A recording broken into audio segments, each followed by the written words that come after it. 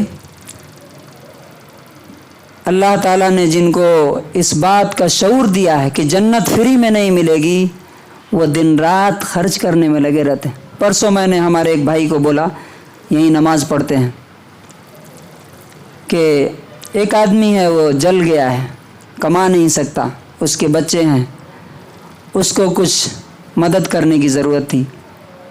اور ایسے لوگ بے شمار ہیں جن کو اللہ تعالیٰ چاہتا ہے کہ وہ لوگ جن کو ضرورت سے زیادہ دیا ہے، بیواؤں کو، غریبوں کو، یتیموں کو، اللہ کو ضرورت نہیں ہے، اللہ دیکھنا چاہتا ہے کہ تمہیں زیادہ دیا ہے تو تم ان لوگوں کو دے رہے ہو کہ نہیں جن کو اللہ تعالیٰ نے نہیں دیا ہے. تو اس نے ایک بات بتائی، میں شاکڈ رہ گیا کہ کیا ایسے لوگ بھی اللہ تعالیٰ نے رکھے ہیں؟ ایسا دل بھی ہے لوگوں کا. کہتا ہے کہ ہر دن، حالانکہ زیادہ بڑا کاروبار نہیں ہے اس کا، صبح میں جیسے ہی میں کاروبار کے لیے جاتا ہوں 100 روپے صدقہ نکالتا ہوں، اور پھر جب آتا ہوں تب 100 روپے، گویا کہ مہینے کے 6000 روپے میں اللہ کے لیے صدقہ کرتا ہوں. اور اللہ تعالیٰ نے بڑی برکت دی ہے. تو پہلی کوالٹی ہے جنت میں جانے والوں کی کہ وہ دیتے ہیں، خرچ کرتے ہیں، لٹاتے ہیں اللہ کے لیے. کیوں؟ اس لیے کہ یہ دنیا کے بدلے انہیں سونے چاندی کا محل چاہیے، وہ فری میں، یہاں اینٹ گارے کا، پتھر کا مکان فری میں نہیں مل رہا ہے، سونے چاندی کا محل کہاں سے فری میں مل جائے گا. نمبر 2، والکاظمین الغیظ، بڑا امپورٹنٹ ہے یہ، غصے کو کنٹرول کرنے والے. اس کا مطلب کیا ہے؟ اگر مجھے کوئی گالی دے دے، کوئی میرے مزاج کے خلاف بات بول دے، میرا نقصان کر دے، چاہے بچے ہوں، بیوی ہوں، دوست ہوں، کوئی بھی ہو، تو اللہ تعالیٰ کہتا ہے کہ جو جنت میں جانے والے ہیں وہ بھڑک نہیں جاتے، وہ غصہ نہیں ہوتے، بلکہ غصے کو کنٹرول کرتے ہیں. اس کا مطلب یہ بھی ہوا کہ جو لوگ بات بات پہ غصہ کرتے ہیں، بات بات پہ لڑنے کے لیے، جھگڑنے کے لیے تیار ہو جاتے ہیں، وہ جنت کے لیے نہیں ہیں، وہ جہنم کے لیے.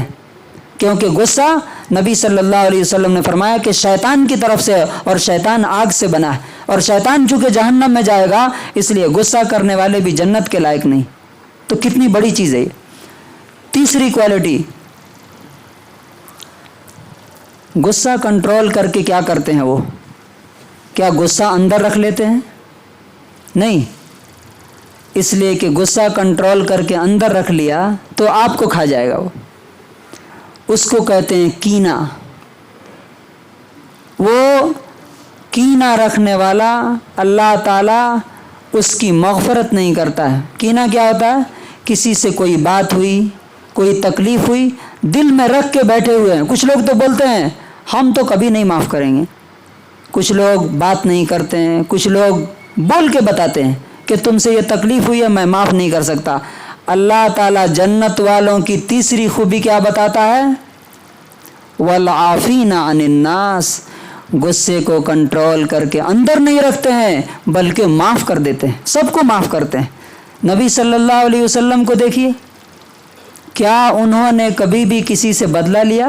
نہیں، سب کو معاف کیا، دوستوں کو بھی، دشمنوں کو بھی. چوتھی خوبی کیا ہے جنت میں جانے والوں کی؟ واللہ یحب المحسنین، ہمیشہ انہیں نیکی کی فکر رہتی ہے، بھلائی کی فکر رہتی ہے. کس کے ساتھ؟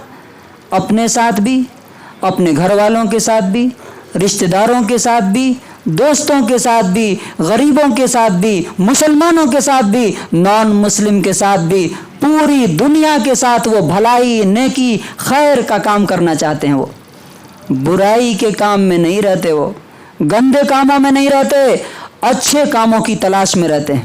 جیسے حضرت ابو بکر صدیق رضی اللہ عنہ کو دیکھیے، نبی صلی اللہ علیہ وسلم سوال کرتے ہیں آج کس نے روزہ رکھا ہے؟ سارے صحابہ میں سے کون کہتا ہے میں نے؟ ابو بکر صدیق رضی اللہ. پوچھتے ہیں آج کس نے کسی مریض کی عادت کی ہے؟ کہتے ہیں میں نے. آج کس نے کسی غریب کو کھانا کھلایا؟ میں نے. آج کس نے کوئی جنازے میں گیا؟ میں نے. کہا کہ جو خوبی، اتنی خوبیاں اگر کسی آدمی میں ہے وہ جنتی ہے. مومن نیکی اور بھلائی کے کام میں رہتا ہے. تو کتنی خوبیاں ہو گئی جنتیوں کی؟ 4. اب 5ویں بڑی امپورٹنٹ ہے. 5ویں کیا ہے؟ کہ بہرحال یہ میرے نیک بندے انسان ہی ہیں، فرشتے نہیں ہیں. والذین اذا فعلوا فاحشة او ظلموا انفسهم ذکروا اللہ فاستغفروا لذنوبہم. جب ان سے کوئی برائی ہو جاتی ہے، کوئی گناہ ہو جاتا ہے اپنے ساتھ یا کسی اور کے ساتھ، اپنے ساتھ کا مطلب نماز چھوٹ گئی، کوئی شراب پی لی، یا اپنے ساتھ ہے کسی کا مال لے لیا، کسی کو گالی دے دی، تکلیف دے دی، تو کیا کہتے ہیں؟ فوراً اللہ کو یاد کرتے ہیں اور اپنے گناہوں کی معافی مانگ لیتے ہیں. اور جو گناہ انہوں نے کیا اس پر ٹک کر کے، جم کر کے نہیں رہتے ہیں، ریپیٹڈلی گناہ نہیں کرتے ہیں. یہ بڑا امپورٹنٹ ہے. اور اللہ تعالیٰ کہتا ہے وَمَن يَغْفِرُ الذُّنُوبَ إِلَّا اللَّهُ.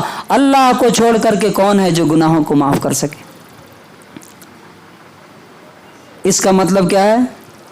کہ اللہ کے جنتی بندے، ہو سکتا ہے کہ ان سے کبھی کوئی نماز چھوٹ جائے، لیکن لگاتار نماز چھوٹے ایسا نہیں ہو سکتا. ہو سکتا ہے کہ کبھی حرام کا کوئی لقمہ پیٹ میں چلا جائے، لیکن مسلسل سود بیاج کھا رہے ہیں، حرام کھا رہے ہیں، ایسا نہیں ہو سکتا. ہو سکتا ہے کسی کو کبھی تکلیف دے دیں، لیکن مسلسل تکلیف دے رہے ہیں، ایسا نہیں ہو سکتا. اللہ تبارک و تعالیٰ کہتا ہے کہ جنت کے لوگ، جنت والے، جیسے ہی ان سے کوئی برائی ہو جاتی ہے، کوئی کمی ہو جاتی ہے، فوراً اللہ کو یاد کر کے اپنے گناہوں کی معافی مانگ لیتے ہیں اور وہ گناہوں کو چھوڑ دیتے ہیں. یہ 5 کوالٹی اگر ہے تو اللہ تعالیٰ کہتا اولئک جزاؤہم مغفرۃ من ربہم وجنات. یہ لوگ ہیں جن کا بدلہ ان کے رب کی طرف سے مغفرت ہے، گناہوں کی معافی ہے، اور جنت کے محل ہیں جن کے نیچے ندیاں بہ رہی ہوں گی، ہمیشہ ہمیشہ وہیں رہیں گے. ونعم اجر العاملین. اور اچھا کام کرنے والوں کا کتنا اچھا بدلہ ہے. تو وہ 5 کوالٹی کیا ہے؟ ایک بار اور میں گناتا ہوں. نمبر ایک کیا ہے؟ خرچ کرتے ہیں. خرچ کرتے ہیں، بخیل جنت کے لائق نہیں. نمبر دو غصے کو کنٹرول کرتے ہیں. نمبر 3 لوگوں کو معاف کرتے ہیں. اور یاد رکھیے لوگوں کو لکھا ہے، مسلمانوں کو نہیں. لوگ میں سب آتے ہیں، لوگوں کو معاف کرتے ہیں. نمبر 4 ہمیشہ نیکی، بھلائی، اچھائی کے کام میں رہتے ہیں. اور نمبر 5 اگر غلطی ہو جائے کبھی تو وہ غلطی پہ ٹک کے نہیں رہتے ہیں، فوراً اللہ کو یاد کر کے معافی مانگتے ہیں کہ میں نے کس کا حکم توڑ دیا جس کے پاس مجھے پلٹ کر کے جانا ہے. یہ 5 چیزیں اگر رمضان میں پیدا ہو گئی تو رمضان آپ کا کامیاب ہے. اب یہ 5 چیزیں پیدا کیسے ہوگی؟ 2 چیزوں کے ذریعے. یاد رکھیے روزہ اور قرآن.